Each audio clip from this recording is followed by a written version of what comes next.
नमस्ते, सो कैसे आप सभी? उम्मीद एकदम बढ़िया होंगे, मस्त होंगे। सो दोस्तों, आज की इस वीडियो के माध्यम से हम समझेंगे। आज है चैप्टर 5 है, कक्षा 12 का चैप्टर 5। इसका क्या नाम है?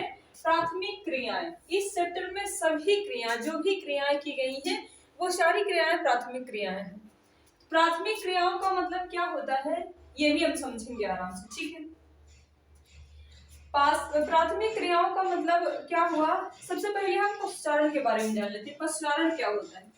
पशुचारण का मतलब ये होता है कि अपने अपने अपने यहाँ की, मतलब जहाँ भी जो भी इंसान रह रहा है, वहाँ के अनुकूल जो भी दशाएं हैं, वहाँ का जो भी वातावरण है, वहाँ का जो भी मैदानी इलाका है या फिर उबड़ खाबड़ जिस हिसाब से है, उसी हिसाब से वहाँ का अपना मानव जो है पशुपालन करता है। जैसे माना जहाँ पर मैदानी इलाका है और पर्याप्त मात्रा में धूप है और पर्याप्त मात्रा में नमी है, तो उसी हिसाब से वहाँ के जानवर पाले जाते हैं। जैसे माना कि कहीं किसी भी क्षेत्र का मैदानी इलाका है, ठीक है, तो वहाँ और पर्याप्त धूप है, पर्याप्त नमी है, तो वहाँ पर मतलब कि जो जानवर है उनको चरने खाने के योग्य उनके मतलब कि हाँ, भोजन ही समझ लीजिए कि उनका पर्याप्त वहाँ पर हो जाता है, ठीक है। तो ऐसी जगहों पर जहाँ पर मैदानी इलाकों में जहाँ पर पर्याप्त धूप है, पर्याप्त नमी है, वहाँ पर पर्याप्त मात्रा में जो घासें भी जम जाती हैं।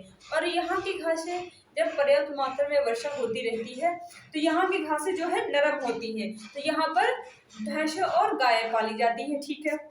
उसके बाद ये हुआ पशुचारण का मतलब ये हुआ कि जिस हिसाब से मानव देखता है अपना वहाँ की भूमि कैसी है, वहाँ का पर्यावरण कैसा है, वहाँ का तापमान कैसा है, वहाँ की नमी कैसी, वैसे हिसाब से वहाँ की पशुचारण पशुपालन वाली व्यवस्था की जाती, ठीक है। पशुचारण को दो प्रकार में बांटा गया है। पहला प्रकार है चलवासी पशुचारण, दूसरा है वाणिज्यिक या पशुधन पालन, ठीक है। दो प्रकार। अब इसको ऐसे भी घुमा के पूछ सकता है कि चलवासी पशुचारण और वाणिज्यिक पशुधन में अंतर बताइए, या फिर वाणिज्यिक अलग पूछ सकता है कि वाणिज्यिक पशुधन के अंतर्गत क्या समझते हैं आप, या फिर चलवासी पशुचारण का मतलब क्या समझते हैं, ऐसे भी पूछ सकता है, ठीक है। तो आप सबसे पहले समझ लीजिए कि चलवासी पशुचारण का मतलब क्या होता है। देखो, चलवासी पशुचारण का मतलब चलवासी का मतलब ये होता है कि ये लोग जो ये चलवासी लोग होते हैं, ये एक स्थान पर कभी स्थित नहीं होते। कुछ दिन तक जब तक वहां पर जो इनके जानवर हैं, जितने दिन तक उनको वहां पर पर्याप्त मात्रा में खाने के लिए घासें मिल पाएंगी पर्याप्त मात्रा में, तब तक वहां पर रहते हैं। उसके बाद एक स्थान से दूसरे स्थान तक वो लोग चले जाते हैं, इसलिए इनको चलवासी पशुचारण के नाम से जाना जाता है, ठीक है। तो चलवासी लोग ऐसे भी होते। और दूसरा है वाणिज्यिक पशुधन का मतलब ही नेक्स्ट टॉपिक समझेंगे। पहले एक एक करके आराम से समझ चलेंगे। अब चलवासी को सबसे पहले हम समझ लेते हैं। चलवासी में कौन से पशु, मतलब कहाँ पर कौन से पशु पाले जाते हैं, ठीक है। उसके बाद हम आराम से समझते चलेंगे ये सब। अब हम सबसे पहले जानेंगे कहाँ कौन से पशु पाले जाते हैं। सबसे पहले हम ये जान लेंगे कि जहाँ पर पर्याप्त मात्रा में धूप होती है, पर्याप्त मात्रा में वर्षा हो जाती है, तो वहां पर जो घासें होती हैं काफी मुलायम होती हैं, तो यहाँ पर गौ पशु पाला जाता है, गायों को पाला जाता है। उसकी अपेक्षा जहाँ पर थोड़ी कम धूप ज्यादा होती है और वर्षा थोड़ी सी कम होती है, वहां पर भेड़ें पाई जाती हैं। उसके बाद जहाँ की भूमि जो है ऊबड़ खाबड़ होती है और उसकी अपेक्षा भी कम वर्षा होती, वहां पर बकरियां पाई जाती हैं, बकरियां पाली जाती हैं। उसके बाद चलवासी पशुओं के प्रमुख पशु कौन कौन से हैं? चलवासी पशुओं के प्रमुख पशु कौन कौन से हैं?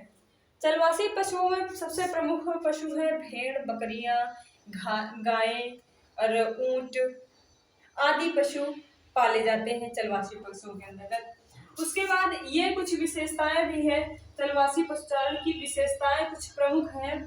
ये लोग एक स्थान, सबसे पहला और सबसे वेरी इंपॉर्टेंट ये इन लोगों का क्या है, विशेषता है कि पहली बात तो ये लोग एक स्थान पर नहीं रुकते हैं। एक स्थान पे जब तक रहते हैं कि जब तक वहां पर उनको पर्याप्त मात्रा में इनके जानवरों को घास मिल सकता है या फिर खाने के लिए इनको भोजन मिल सकता है। उसके बाद ये लोग वहां से दूसरे स्थान पर चले जाते हैं। दूसरे स्थान पर जाने के बाद वहां तभी तक रहते हैं जब तक उनके जो जानवर होते हैं उनको उनके लिए पर्याप्त मात्रा में घासें या फिर जो भी खाने का व्यवस्था है वो भी पहुंच जाता है। माना कि जब तक रहता है तभी तक वहां पर रहते हैं, ठीक है। उसके बाद हम ये समझेंगे कि नेक्स्ट क्या है। अगला टॉपिक है इसी में है जलवासी पशुचारण की विशेषताओं के अंतर्गत थी कि ये लोग अधिकतर क्या होता है कि ये अपने पशुओं पर ही निर्भर होते हैं कि इन्हीं से अपना भोजन भी प्राप्त करते हैं।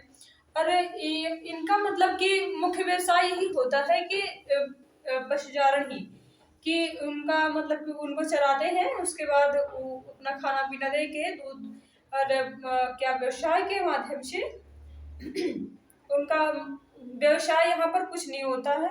व्यवसाय अभी नहीं है, वाणिज्य के अंतर्गत है, वाणिज्यिक पशुधन के अंतर्गत इससे जानवरों से जो भी व्यवसाय है वो इसके अंतर्गत है।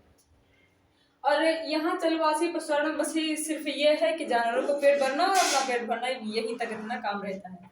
उसके बाद नेक्स्ट टॉपिक क्या है कि ये लोग जो है जहां पर भी इनका मतलब अलग अलग क्षेत्र बटा होता है कि ये जहां पर अपना भैंस गाय जो भी चराने के लिए जो भी पशु होते हैं इनके पास, तो वहां पर हर इंसान को का क्षेत्र बटा होता है कि इतने दिन तक यहाँ ये इंसान यहाँ पर रहेगा और वहाँ की दशाएं भी उस इंसान को पता होनी चाहिए कि कैसी दशाएं हैं यहाँ की। इसलिए अपना जो जानवर है इनके जो जानवर होते हैं अपना अच्छे से ध्यान दे पाते हैं और रख पाते हैं, पालन पोषण कर पाते हैं। नेक्स्ट टॉपिक क्या है, वाणिज्यिक पशुधन। वाणिज्यिक पशुधन को हम आराम से समझिए, इसको पहले हम हटा देते ताकि बोर्ड छोटा है तो उसमें भी जो भी पॉइंट्स दिए गए हैं आ जाए उसमें। वाणिज्यिक पशुधन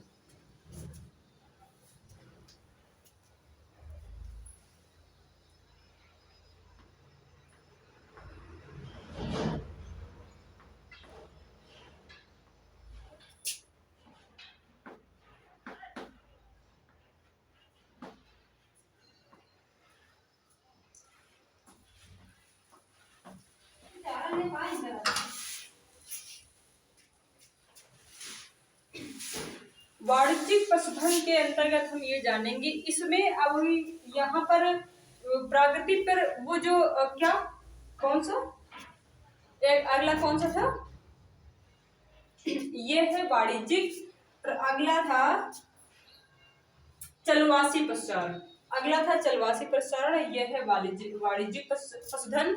और वाणिज्यिक वो जो चलवासी में था वो अधिकतर क्या 100% ही प्रकृति पर निर्भर था, लेकिन यहाँ पर ऐसा नहीं है। वाणिज्यिक पशुधन में यहाँ पर लोग दूध का भी व्यवसाय करने लगे, मांस का भी व्यवसाय करने लगे, अपना जो भी जानवरों से प्राप्त हो सकता है वो सभी चीजें, खाल भी है, चमड़े का भी व्यवसाय करने लगे। इसलिए यहाँ पर इनके लिए पर्याप्त जगह पर ये जो है माना कि उनके रहने के लिए व्यवस्था की जाती थी उनको, कि ये लोग प्रकृति पर बिल्कुल निर्भर नहीं रहते थे। इनके लिए कि बांध कर ही समझ लीजिए कि इनके लिए रहने के लिए जगह होनी चाहिए, रहने के लिए जगह बनाते थे ये लोग, ठीक है। उसके बाद खाने के लिए पर्याप्त व्यवस्था होती थी इनकी कि ये लोग मतलब बाहर नहीं जाते थे, प्रकृति पर निर्भर नहीं होते थे, ठीक है। ये लोग अपना व्यवसाय भी स्थापित करने लगे कि इन जानवरों को खाना वाना दे के अपना तैयार करके इनसे दूध भी प्राप्त करते थे। उसके बाद ही इनके खालों का भी प्रयोग करते थे। ऐसे ऐसे करते करते ये वाणिज्यिक पशुधन का मतलब ये हुआ कि अपना ये मानव जो है जानवरों को पाल कर अपना व्यवसाय भी चलाने लगा। ये हुआ वाणिज्यिक पशुधन और वाणिज्यिक पशुधन और चलवासी पशुचारण में अंतर, ठीक है। कि वाणिज्यिक पशुधन में क्या होता है कि लोग जो है भैंसों गायों बकरियों को जो भी है उनको पालकर उनको एक जगह रख कर बांध कर उनको खाना पानी देते थे और उनसे दूध खाल आदि अपना मतलब कि लेते थे। पाते थे, प्राप्त करते थे और उसी से अपना व्यवसाय चलाते थे। और आज उसमें चलवासी में क्या होता था कि ये लोग सभी पूरा 100% मतलब 100% प्रकृति पर निर्भर होते थे। और ये लोग हमेशा प्रकृति पर निर्भर होते हुए भी उनका सिर्फ उनसे कोई व्यवसाय नहीं चलता था, सिर्फ एक स्थान से दूसरे स्थान तक, एक स्थान से दूसरे स्थान तक अपना उनको चराते रहते थे, उसी से अपना दिनचर्या चलता रहता था। तो thank you, all the best, God bless you. और हम समझ रहे हैं कि ये वाला टॉपिक आपको समझ में आया होगा कि क्वेश्चन अगर पूछ लिया जाएगा तो आप बता लेंगे। थैंक यू, कमेंट्स में बताइए वीडियो कैसी लगी। आज की वीडियो में इतना ही, धन्यवाद।